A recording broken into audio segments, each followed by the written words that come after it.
And it looks like it is starting right now. Let's listen in full here, folks.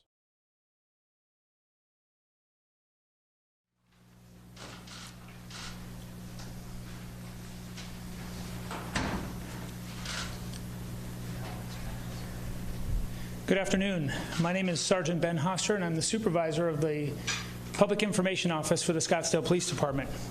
We'd like to thank you for coming to this press conference today, reference our recent homicides that have occurred in Scottsdale and in Phoenix. This was a joint operation between our departments, and we're also thankful for the resources and assistance from the agencies that you see behind me.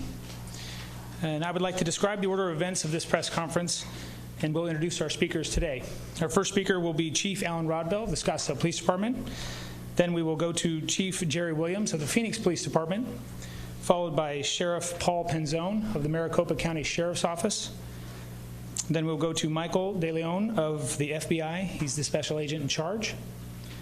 Following him, we'll have John Durastante. He's the ATF special agent in charge. And then our concluding speaker will be Assistant Chief of Police Rich Slavin of the Scottsdale Police Department. I'd also like to mention in attendance with us today is Chris Cano. She is the Scottsdale Police Department Forensic Services Director, and she'll be available for the question portion of this press conference. So after the speakers have concluded, then we'll open it up to a few questions. Chief Rodbell. Thank you, Sergeant. Afternoon, everyone. I want to start off by thanking you for your patience. This has been a long couple of days for all of us. A number of us had not had a whole lot of sleep. I've even written down my notes just so I would not forget anybody, but this has been the culmination of a number of agencies coming together. I couldn't be more proud of the cooperation that's occurred between the agencies that you're looking at up front. I want to make a point of thanking all of them.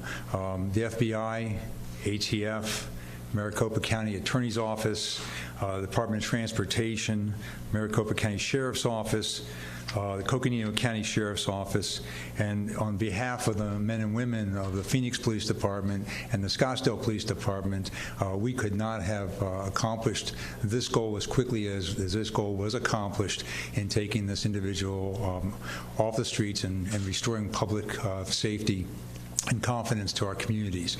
On behalf of all of them, I want to say thank you to all of them, and also thank you to the public. The public came through with a number of tips. Not all the tips were tips that we were able to use, but all the tips were appropriate. And so I want to again thank them for their help, and thank the media for, again, your cooperation and your understanding of this process. And with that, I will turn it over to Chief Williams.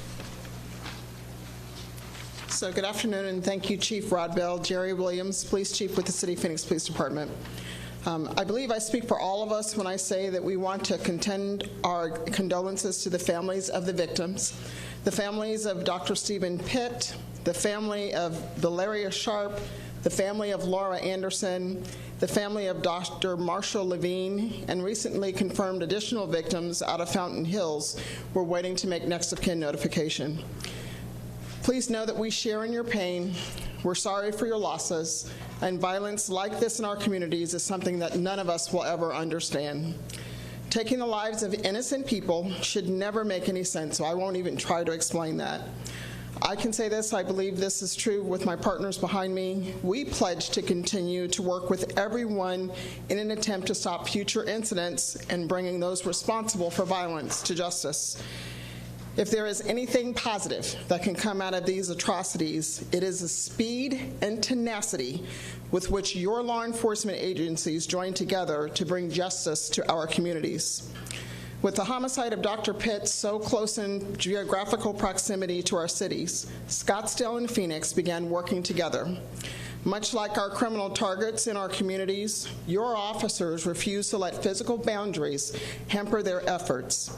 As the investigation continued for days and hours, more victims were identified. With nothing more than a phone call based on relationships, the ATF and the FBI joined our team and provided the much-needed resources and help and assistance that we needed. And before long, MCSO, another great partner, was on the team. Together, your officers worked around the clock. Together, they discovered and analyzed any and all information. Together, they followed leads and information, taking them around this state, and together, they identified and located the suspect. We stand here today, together still, to thank our officers, our deputies, our forensic partners, our federal partners for their hard work and dedication to duty. And in closing, we do want to thank our community for calling in those tips that help us piece together the evidence in this case. We also would like to thank our local and national media partners for helping to spread the composite image and solicit crucial tips from the community. We continue to pledge our efforts to be the best law enforcement partners that our communities deserve. Thank you. Good afternoon. My name is Paul Penzone. I'm the Sheriff of Maricopa County. The last 96 hours, I believe, reflects one individual's actions that are the worst of humanity. And in that same time frame, I can tell you that the efforts of the men and women who stand with me, as well as this community, reflect the greatest attributes of society. Unfortunately, in law enforcement, we are often reactive to those who choose to do harm, who have hate in their heart and wish to take the lives of others. And in that effort to be reactive, we are critically dependent not only on our own skill set and that of our peers, but of support from the community to assist us with information. This will not be the last time that we face dire circumstances such as these. In law enforcement, we don't have the benefit of saying that we were successful when lives were lost. So our hearts are heavy with our community, knowing that we lost members of this community throughout Maricopa County who are good, law-abiding, hardworking members of families where the loss can never be replaced. But I stand here with conviction to tell you that although there are jurisdictional boundaries in law enforcement services and resources are seamless, and no greater place than in this state to see how we come together during tragic times. So it's unfortunate and a broken heart that we weren't able to save lives, although the conclusion likely saved lives of those that this person intended on harming. But today is not a success story, but it is a story that has closure, because men and women in law enforcement come together every time we need them to in Maricopa County and represent what is greatest about public safety and public service. So to our community, I ask you to stand with us again as we face challenges in the future, and to the men and women throughout the agencies that I stand with, I'm grateful that the most professional, most talented law enforcement leaders come together without a second thought during these trying times. Thank you. Good afternoon. My name is Michael Deleon. I'm the Special Agent in charge of the Phoenix Division of the FBI, and I stand here before you with partners that work together routinely on events such as this. I want to give thanks to all the partners here standing behind me, as this was truly a collaborative effort in which we utilized our resources and our expertise to bring this to a closure. And finally, I'd like to say for the FBI's role in this, as in most of these, it is one of support in terms of providing analytical, investigative, and behavioral if needed, and always tactical if requested. Again, I thank you for your time today.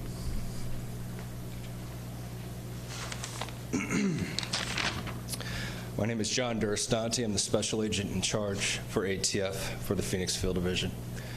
First, I'd like to convey my condolences to the families, the victims of these senseless acts. On behalf of the men and women of ATF, I offer our support and strength in the difficult days and weeks ahead. I stand before you aware of our responsibility not to protect the public, but to also protect those who work within the criminal justice system.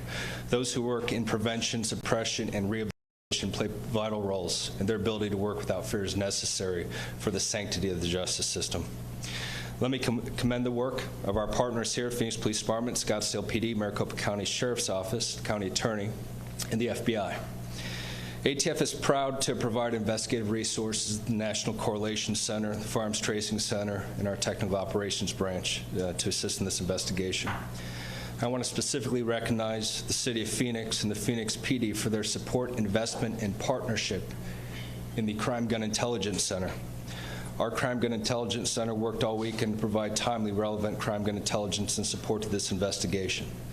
I would like to assure the Valley that our CJIC works daily to to ensure that our investigators and prosecutors have the information necessary to focus, prioritize, and target violent predators. Again, I want to thank Chief Williams, Chief Rodbell, and the executives behind me for the opportunity to represent our team, and I want to especially recognize the efforts and dedication of the men and women behind the scenes that worked hours on end and tirelessly on this investigation. Thank you. Good afternoon. My name is Rich Slavin. I'm Assistant Chief of Police for Scottsdale Police Department. I'm in charge of the Investigative Services Bureau, and I was an executive commander in charge of this operation, along with my partner from the Phoenix Police Department, Assistant Chief John Collins. And I would, too, first like to begin by expressing my gratitude to all the executives behind me and all of their organizations. Without their support and help and resources, we would not have been able to achieve this result this quickly and protect our public from a really treacherous criminal. And I'm proud to tell you we were able to be successful with that today. I'm responsible today to give you the details of this investigation. I'm going to move slowly. I'll tell you that my staff and I have all been awake for more than 40 hours, so I'll do the best I can to give you the detail and recognize that our folks are still out there today and still investigating these scenes. So some of the detail I may not be able to give you. When I give you this briefing, I'll be available for questions afterwards and try to answer all your questions and concerns. I'll start by telling you who our suspect is. His name is Dwight Lamont Jones. He's a male, 56 years old. He is currently deceased. We had a standoff today that ended with his death. He took his own life at about 8:02 this morning at the extended stay located at 10660 North 69th Street. I'll take you back through the timeline as to how we got here today. And really, this all began for all the agencies here on May 31st. At approximately 5:20 p.m., the Phoenix Police Department responded to the office of Dr. Pitt, Dr. Stephen Pitt. Many of you know who he is. He's a world-renowned forensic psychiatrist, famous for his work in many different cases, including the John Benet Ramsey case. He was shot and killed just outside of his office that day, and Phoenix Police immediately began investigating that case with limited suspect information, but they did have a witness that gave them a description of a suspect and then provided a composite drawing. On that day, the witness described the suspect as a white male with a round face and a dark hat without any further description. But a composite was created from this and released through our public information office. The following day, on Friday, June the 1st, at about 2:18 hours, the Scottsdale Police responded to a call at 7509 East 1st Street. This is the law offices of Burt, Feldman, and Grenier. And our call was of at that time, a young lady named Valeria Sharp was observed running from the business, bleeding significantly from her face. She ran westbound on 1st Street and across 75th Street, where she collapsed. She was transported to Honor Health Osborne, where she was pronounced deceased from a gunshot wound. Our officers entered the law offices looking for any additional victims, and at that time they located Laura Anderson lying on the ground, and it was evident that she had also been shot in the chest. They attempted life-saving measures, as did the Scottsdale Fire Department, but unfortunately those were unsuccessful, and she was pronounced deceased. As we investigated this scene, we were contacted pretty quickly by the Phoenix Police Department, and they were inquiring as to some information about our crime scene and if it was possibly related to their crime scene in which Dr. Pitt was murdered. They immediately responded to our command post, and we immediately began collaborating and sharing information to see if we could determine that. Ballistic evidence collected from our scene on 1st Street and the Phoenix scene did confirm that our victims were killed using the same weapon, therefore linking our cases. With that, we immediately joined forces in our investigation, and we began collaborating. Later that evening, I should say we reached that conclusion late in the evening, probably 11:30, 11:45. Just after midnight, we received a call, another emergency call. This time, our police officers were responding to 8010 East Morgan Trail, Suite number 1. And this is an office complex in the area of Hayden and Mountain View. And at that time, we received a 911 call from a young lady named Pamela Ayers, who is the girlfriend of Dr. Marshall Levine. She was calling us because Dr. Levine had left to go to work that morning at 7, and she had not seen or heard from him since. And so she went to the office to see if he was still there. When she went in, she found him lying on the floor and then called us. Our officers entered the office suite and observed that Dr. Levine was deceased and had suffered two gunshot wounds. Shell casings recovered from this scene, as in the previous, were compared to ballistic evidence from the other two scenes. We again had a match linking the homicide to the others. We were still investigating that scene well into the morning, and at 10 a.m. we formally raised up our Emergency Operations Center, and all of the agencies that you see behind me immediately offered their help. I should say that every other police department in the Valley called and offered resources and assistance, and we were happy to accept that when appropriate. About 9:30 that night, on June the 2nd, we received a tip, and the tip was referenced Mr. Jones. We began working the intelligence up on that. I should say, throughout the course of this investigation, we received hundreds and hundreds of tips. And we do thank our community for that support and for wanting to participate in the success of this case. We began working on the intelligence gathered on Mr. Jones.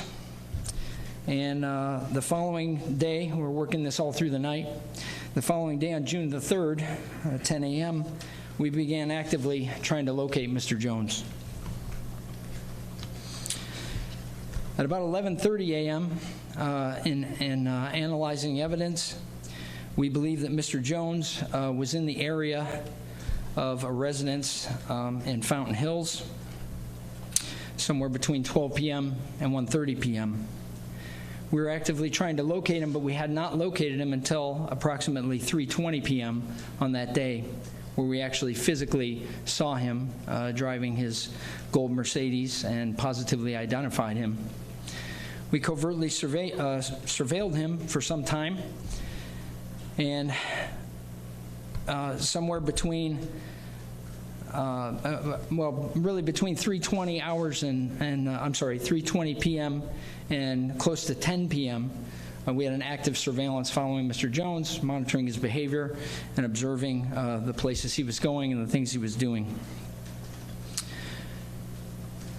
At some point during that evening, we observed Mr. Jones remove a small bag from his vehicle. He placed it in a trash can in the area of Scottsdale and Shea.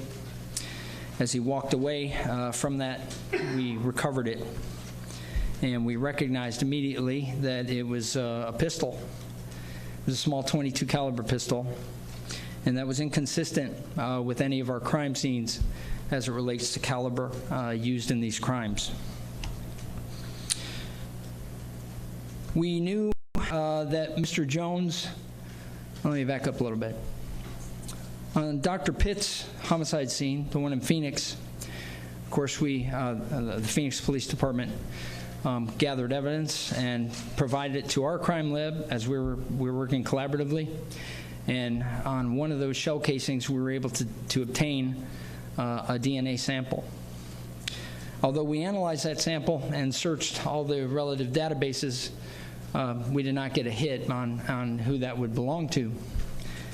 We knew we needed, we felt very strongly about Mr. Jones as we learned more and more about him. He had a divorce situation back in 2009 and 10, and during all of that time, he was related to all of the victims in some way, and I'll explain that a little further. First of all, his wife, let me find her name for you.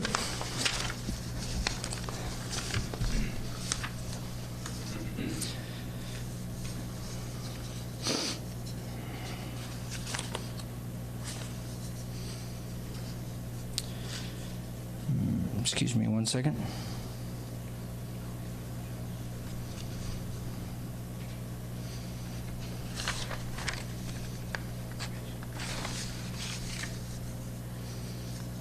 Come back to that.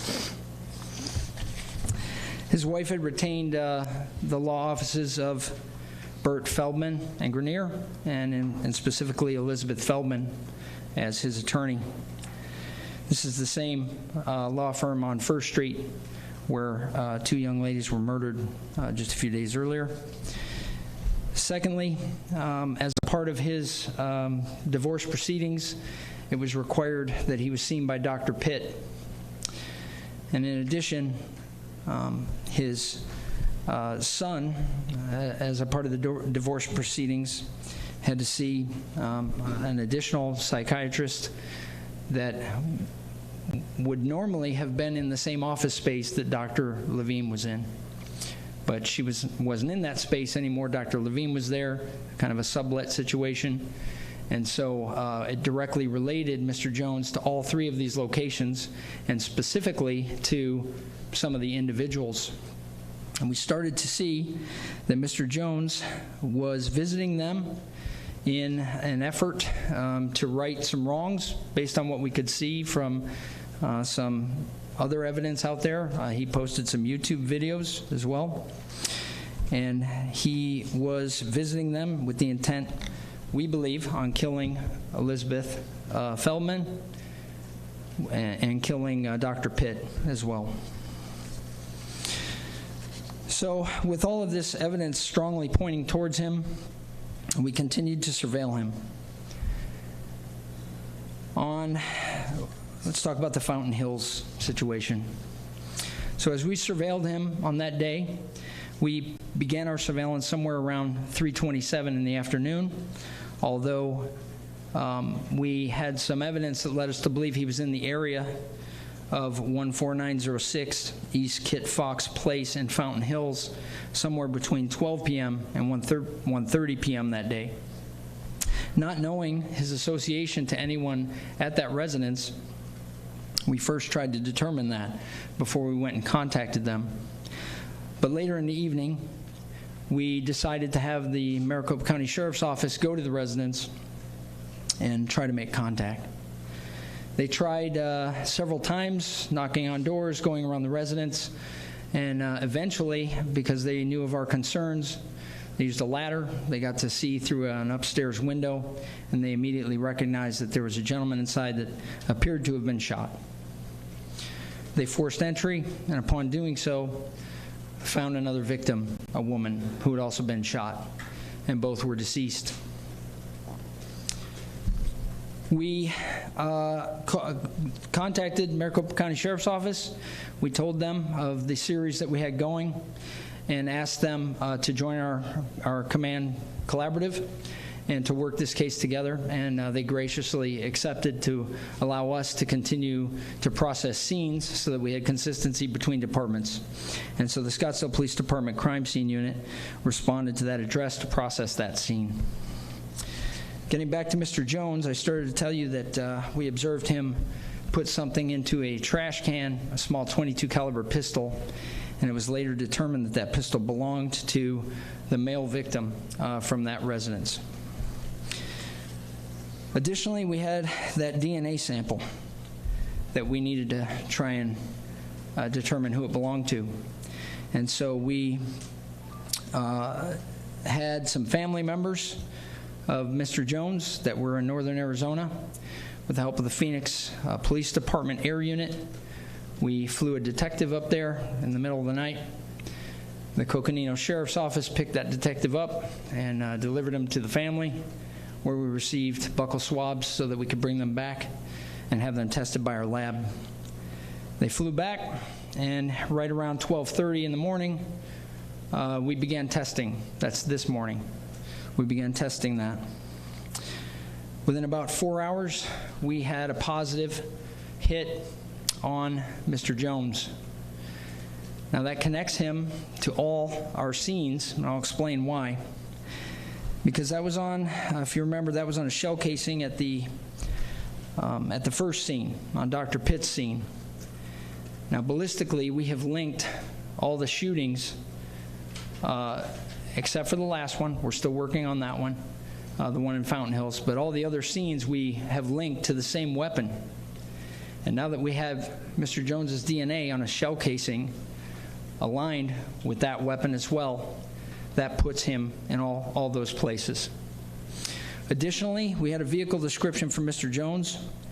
It was a 2001 gold Mercedes E320. It was rather distinctive, had specialized rims, had a unique plate on the front, and some surveillance video near the scene of Dr. Pitt's office picked up that vehicle, sort of acting strangely in and around the time of the shooting, backing into a spot, turning around, moving around again, and then we see that vehicle fleeing rapidly in what would be consistent with right after that event had occurred.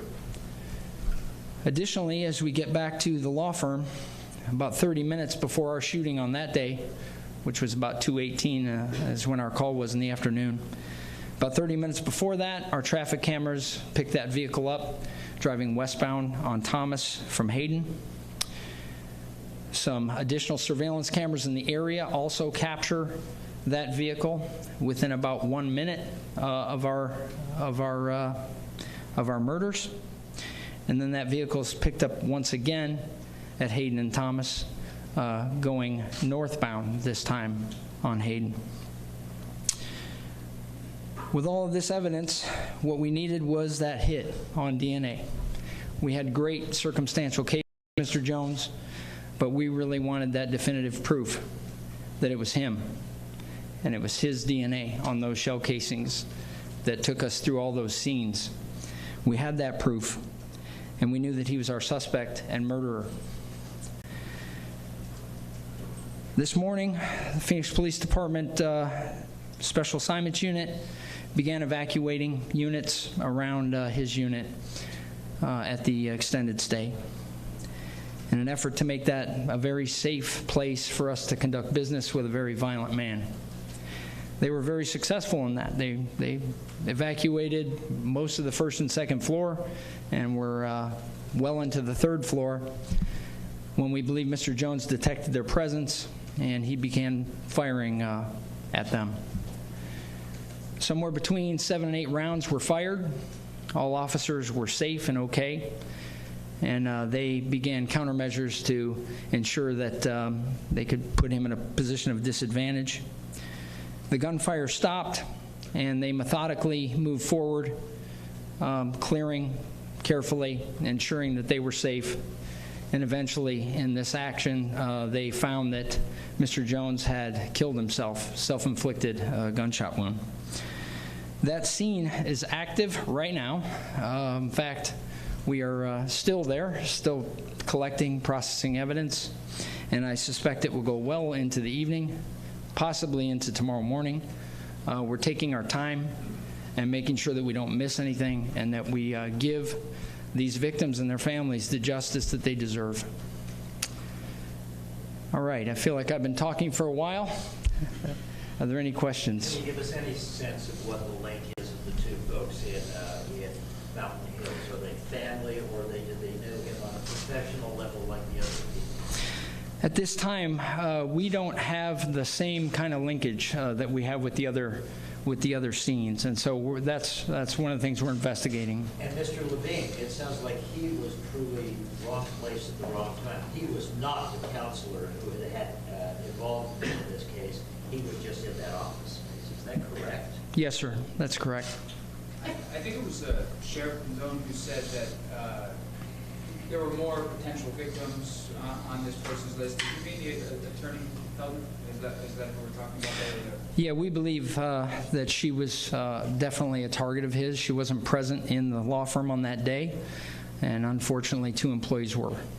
Who else was on the list? Can you tell me? You know, I'm not comfortable going over that list. They have their privacy, but I can tell you that we took great lengths to try and determine, and let me back up. I don't want you to get the idea that we actually physically... Sure. Just to give clarity, because again, this is the Scottsdale Police Department investigation, and I don't want to misrepresent anything. I'm not inferring that there was a list. We're inferring this individual had absolutely intended on harming many. And although you're hearing what is basically the succinct version of how we identified him as or how he was identified as a suspect, and ultimately the outcome, prior to knowing who the suspect was and looking at the linkage of all the victims, you can imagine the scope of individuals that cross paths for all these victims now. So these agencies you see behind you were blanketing the entire county, providing security for individuals that we thought could potentially be targets of an unknown suspect at that time. So forgive me for if it was the inference was that there was a specific list, because I'm not going to speak to that. But just knowing the violence of this individual makes it easy for me to state that others would have been harmed if this had not come to a conclusion. What set him up 8 years later? 8 years later after the divorce proceedings, any indication? I'm sorry, who asked that? Over here.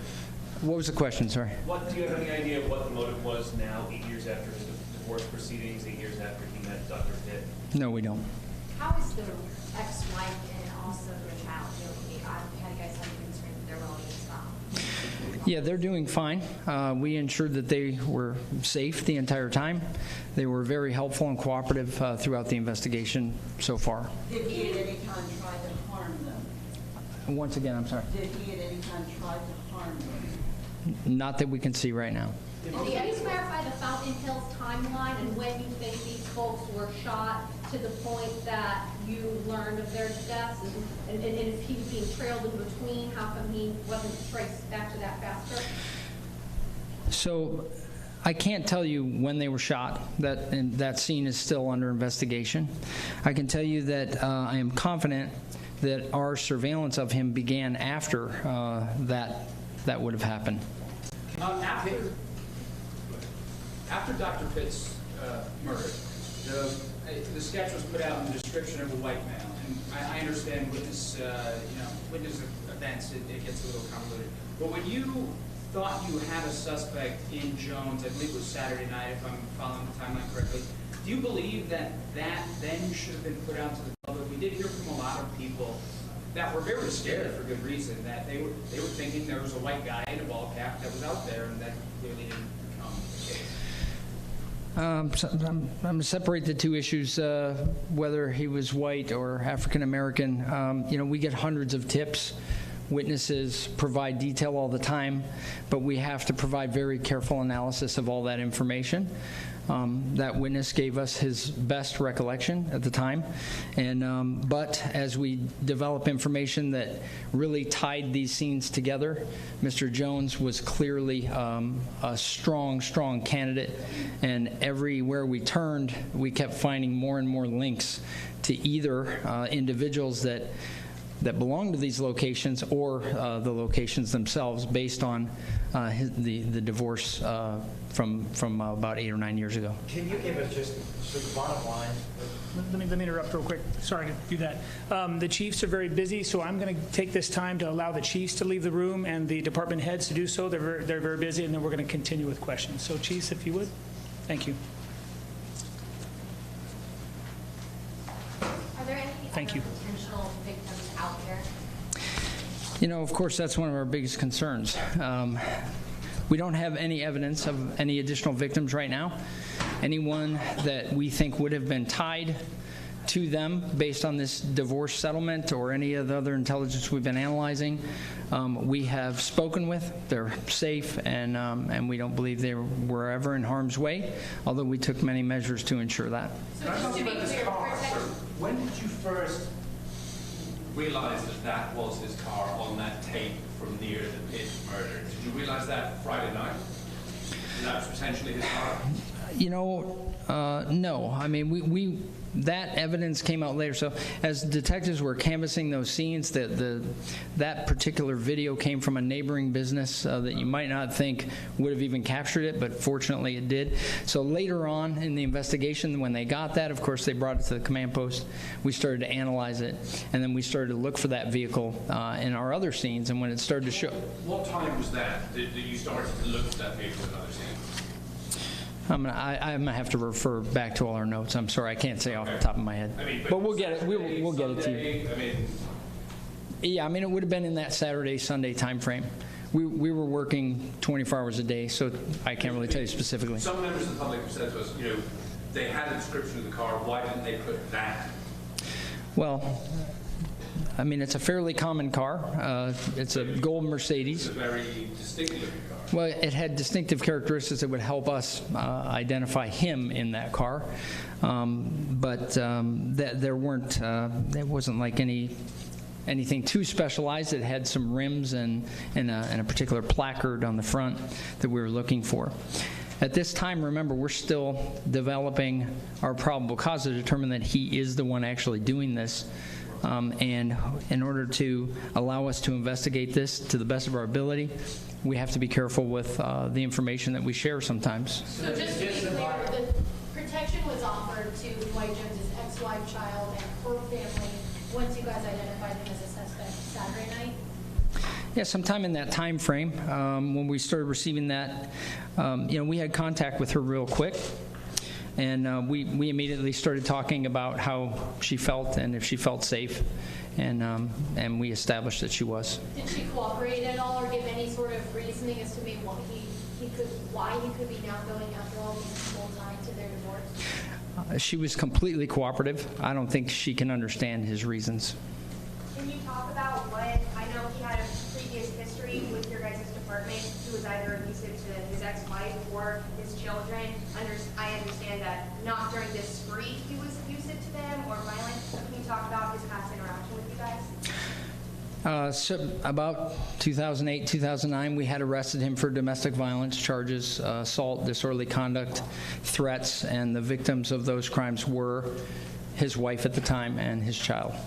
The bottom line, this is the kind of case that Stephen probably analyzed for a long time, but the bottom line is you understand it.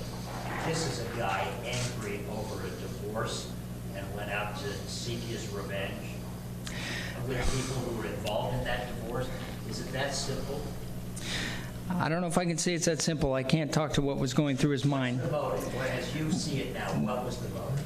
What I can say is that what appears to be his intended targets and locations were consistent with information we were deriving from the divorce agreement from 8 or 9 years ago. Is there something that specifically happened in the court case, maybe losing custody of the son, that angered him more? I can't answer that. I don't know. Any more information about the tip that you got on him on Saturday night? Characterize it. Can you give me, was this somebody who was also involved in that case? Was this a family friend, a neighbor? So I'm not going to give any information on how we received the tip due to wanting to preserve anonymity. Can you assume that because he was staying at the hotel that he is from out of town? That's a good question. We learned in this investigation that he has been staying at extended stay hotels for the last 9 years.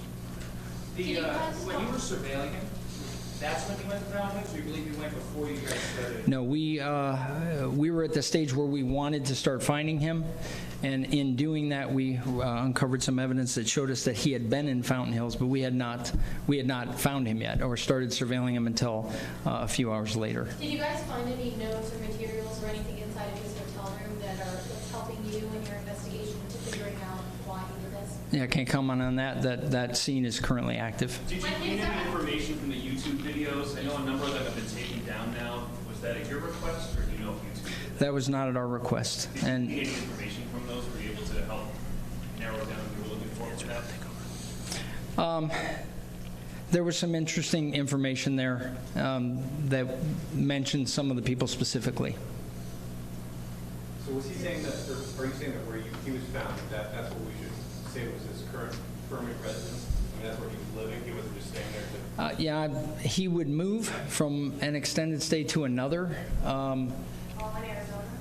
Yes, as far as I know, yes. How would you characterize where he's been living for the past year? Like all of Phoenix, all of the Valley? Is there a way to talk about it? I don't know that. Yeah, he has been living in an extended stay. That's basically what the chief is saying. So we'd like to offer you our latest mugshot, which is that.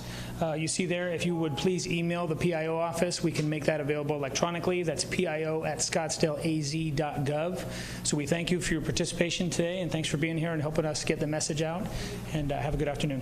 Is his wife's name Carol? Can you confirm that? We'll answer that later. Connie.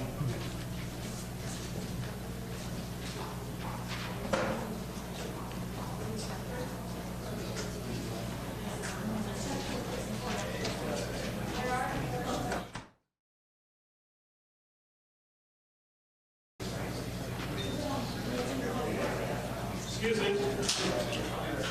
Hey, could you step out, please?